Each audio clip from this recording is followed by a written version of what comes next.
दक्षिण पूर्व मध्य रेलवे कतिले रेल संपार फाटक में सुरक्षा के प्रति लोगन ला जागरूकता लाए के उद्देश्य से 4 जून 2021 से 10 जून 2021 तक संरक्षा जागरूकता सप्ताह मनाए जाते। ये अभियान में बिलासपुर मंडल के जम्मो संपार में संरक्षा विभाग के अधिकारी कर्मचारी और सिविल डिफेंस के वॉलंटियर मन लोगन के बीच जाके नुक्कड़ नाटक, स्लोगन, गीत और कविता के माध्यम से जागृति लावत है।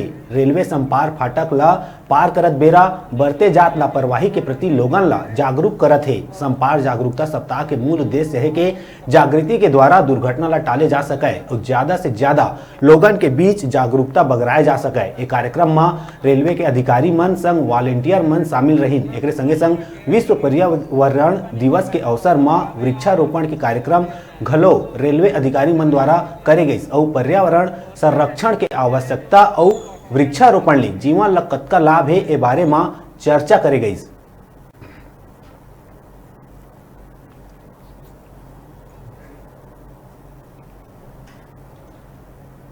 रुका दन छोटकुन ब्रेक ले बर, ब्रेक के बाद फिर मिलबो। तब तक देखत रहा आप मन के अपन चैनल न्यूज़ 36 छत्तीसगढ़ की आवाज।